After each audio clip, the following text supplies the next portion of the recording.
Hello students, last class में हमने पाठ 14 आर्यभट्ट का के बारे में पढ़ा। इसका हमने 2 पैराग्राफ हमने रीड किए। आगे हम इसे कंटिन्यू करते हैं। हमने इसमें पढ़ा था कि नंबर 1 कि आर्यभट्ट ने इस रूढ़ि का खंडन किया कि पृथ्वी स्थिर है और सूर्य गतिशील है, जबकि उन्होंने ये नियम दिया, सिद्धांत प्रतिपादित किया कि पृथ्वी गतिशील है और सूर्य स्थिर है। और दूसरा, उनका जन्म पाटलिपुत्र में उनका जन्म 476 ईस्वी में माना जाता है, जैसा कि उनके ग्रंथ आर्यभट्टियम में लिखा गया है। और उनकी कर्मभूमि पाटलिपुत्र मानी जाती है, क्योंकि वहाँ उनकी प्रयोगशाला पाई। आगे हम पढ़ते हैं।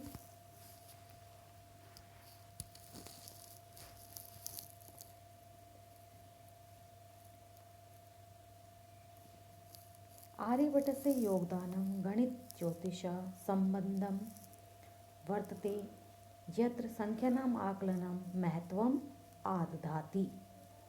आर्यभट्ट की का योगदान गणित ज्योतिष, गणित और ज्योतिष संबंधम से संबंधित वर्तते है।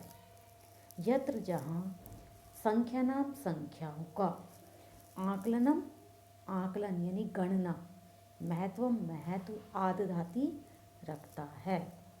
आर्यभट्ट का योगदान गणित और ज्योतिष से संबंधित है, जहाँ संख्याओं का आकलन महत्व रखता है, संख्याओं की गणना महत्व रखती है। आर्यभट्टे फलित ज्योतिष शास्त्र न विश्वसिति। इसमें आर्यभट्ट फलित ज्योतिष शास्त्र यानी फलित ज्योतिष शास्त्र में नहीं विश्वसिति विश्वास रखना इसमें थे। आर्यभट्ट फलित ज्योतिष शास्त्र में विश्वास नहीं रखते थे। गणित पद्धतया कृतम आकलनम आधृत्य। देखिए, आकलनम आधृत्य 2 वर्ड, और आधृत्य वर्ड में भी आ उपसर्ग है, ध्री धातु है और ल्यप प्रत्यय। एव तेन प्रतिपादितम यत् ग्रहेणे राहु केतु नामकौ दानवौ नास्ति कारणम। गणित पद्धति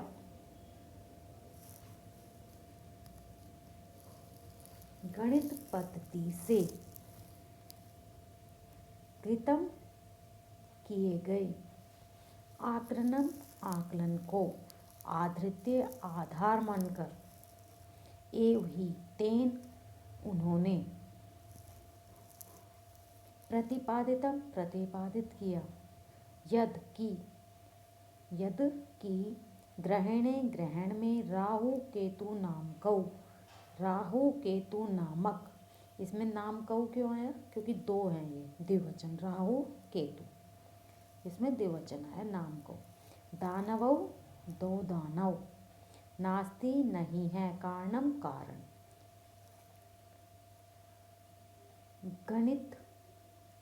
गणितीय पद्धति से किए गए आकलन को ध्यान में रखकर या आकलन को आधार मानकर ही उन्होंने यह प्रतिपादित किया कि ग्रहण में राहु और केतु नामक राक्षस कारण नहीं है।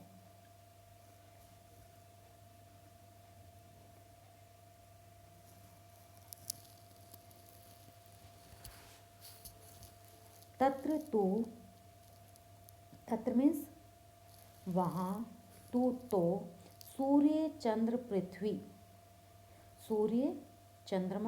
और पृथ्वी,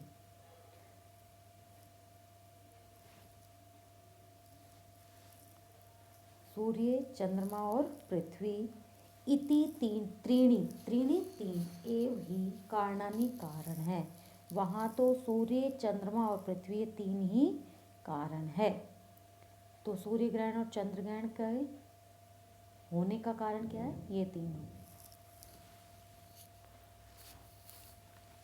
जबकि पहले जो ज्योतिष थे, पंडित मानते थे अपने आप को, वो क्या कहते थे कि राहु केतु दो दानव हैं जो कि सूर्य ग्रहण और चंद्र ग्रहण करते हैं। सूर्य परिते भ्रमतया पृथिव्यां चंद्रस्य परिक्रमा पथेन संयोगात् ग्रहणं भवति।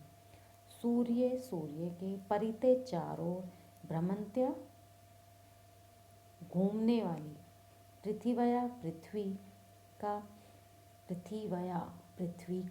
षष्ठी विभक्ति आ रही, पंचमी षष्ठी के एक वचन। चंद्र से चंद्रमा के परिक्रमा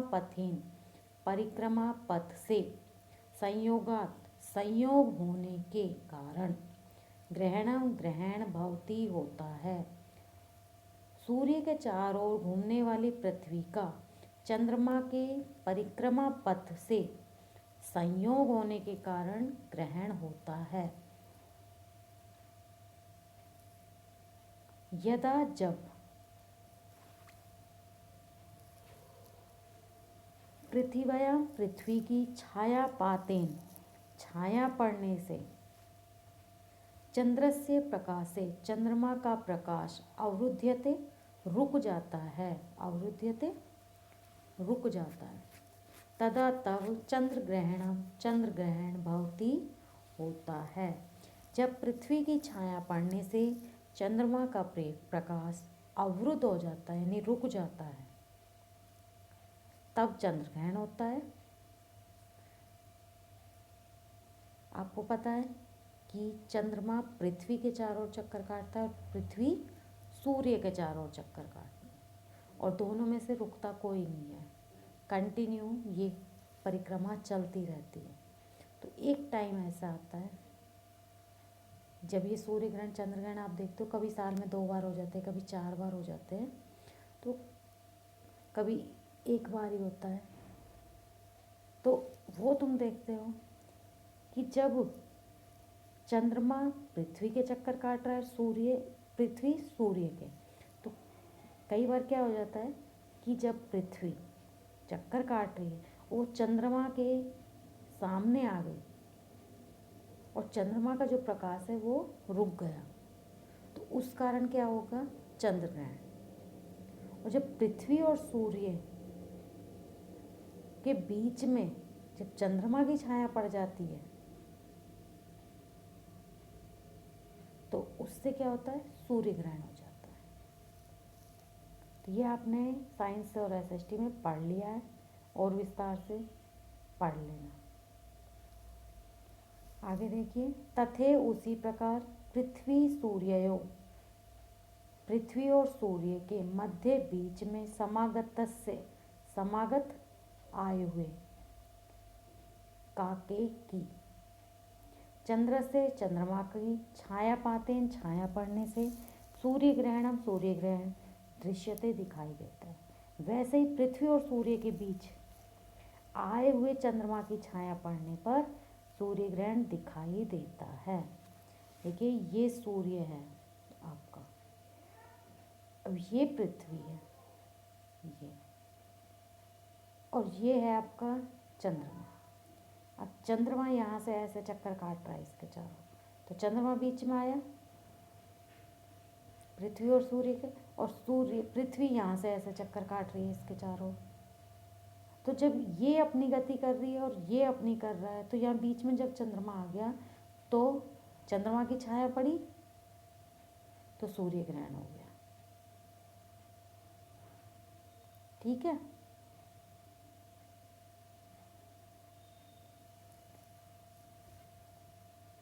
आगे देखिए,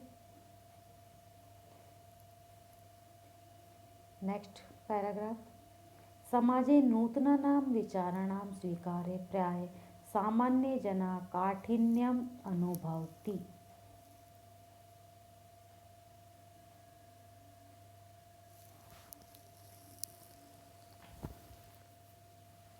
समाज में नूतनानां नए विचाराणां विचारों को स्वीकार करने में या अपनाने में प्राय सामान्य लोग काठिन्यम अनुभवती कठिनाई का अनुभव करते हैं।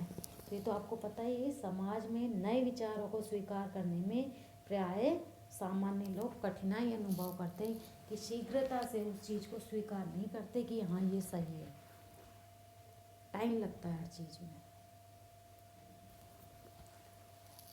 भारतीय ज्योतिशास्त्रे तथैव आर्यभट्टस्यापि विरोधः अभवत्। भारतीय ज्योतिष शास्त्र में तथे उसी प्रकार, तथा धनेव तथे उसी प्रकार आर्यभट्ट से भी, आर्यभट्ट का भी विरोध अभवत हुआ, तो आर्यभट्ट का भी विरोध हुआ। तस्या सिद्धांता उपेक्षिता, उसके सिद्धांतों की उपेक्षा की गई। स पंडितम मन्यानाम उपास पात्रम जाते, स वह पंडितम मन्यानाम यानी स्वयं को पंडित मानने वाले यानी विद्वान मानने वाले लोगों के उपहास के पात्र बने। उपहास के पात्र यानी उन्होंने उसकी खिल्ली उड़ाई, हंसी उड़ाई कि ये देखो नया नियम लेके आया है। जब इतने दिन से हम कह रहे हैं राहु केतु राक्षस है, उनकी वजह से सूर्य ग्रहण चंद्र ग्रहण होता है, ये अपनी नई नियम लगा रहा है। तो इस प्रकार उनकी हंसी उड़ाई गई, उनके उपहास के पात्र बने।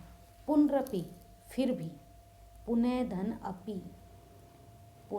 अपि फिर भी, तस्य उनकी दृष्टि कालातिगामिनी, काल मीन्स होता है समय और गामिनी लांघने वाली, काल को लांघने वाली है, समय को लांघने वाली। दृष्टा दृष्ट धातु है इसमें, थी, परंतु फिर भी उनकी दृष्टि समय को लांघने वाली थी। आधुनिकई वैज्ञानिकई तस्मिन् तस्य च सिद्धान्ते विच समादरे प्रकटिते। आधुनिक वैज्ञानिकई वैज्ञानिकों के द्वारा, तस्मिन उनके, तस्य उसका, च और, सिद्धांते सिद्धांत का, समादर प्रति आदर, प्रकटित प्रकट किया गया।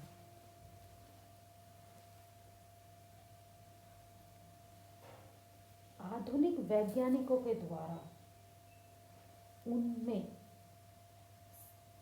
उनका व उनके सिद्धांतों के प्रति विशेष आदर प्रकट किया गया। जो लोग अपने आप को पंडित मानते थे उन्होंने उनकी खिल्ली उड़ाई, हंसी बनाई, उपहास किया, लेकिन जो आधुनिक वैज्ञानिक आए उन्होंने इस सिद्धांत का भी आदर किया और उनका आर्यभट्ट का भी आदर किया। अस्मादेव कारणात् अस्माकं प्रथमोपग्रहस्य नाम आर्यभट्ट इति कृतम्। अस्माद एव, अस्मत् धन एव, इसी कारणात् कारण से, अस्माकं हमारे, प्रथम उपग्रह से, प्रथम धन उपग्रह से, प्रथम उपग्रह का नाम आर्यभट्ट इति कृतम् इति रखा गया या किया गया। इस कारण ही हमारे प्रथम उपग्रह का नाम आर्यभट्ट किया गया, क्योंकि उनके जो सिद्धांत उन्होंने बनाया उस कारण से। नेक्स्ट है, वस्तुतः भारतीय गणित परंपराया अथ च विज्ञान परंपराया असौ एके शिखर पुरुष आसीत्। वस्तुतः वास्तव में भारत की गणित परंपरा अथ और च और विज्ञान परंपरा के असौ ये एक शिखर पुरुष, श्रेष्ठ पुरुष आसीत थे। वास्तव में ये भारतीय गणित परंपरा और विज्ञान परंपरा के एक शिखर पुरुष थे, यानी कि श्रेष्ठ पुरुष थे।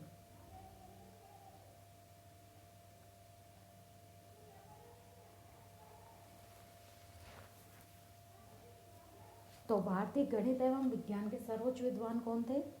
आर्यभट्ट। हमारे प्रथम उपग्रह का नाम क्या है? आर्यभट्ट। किस नाम से रखा गया? आर्यभट्ट वैज्ञानिक के नाम से, है ना। तो ये हमारा लेसन कंप्लीट हो गया।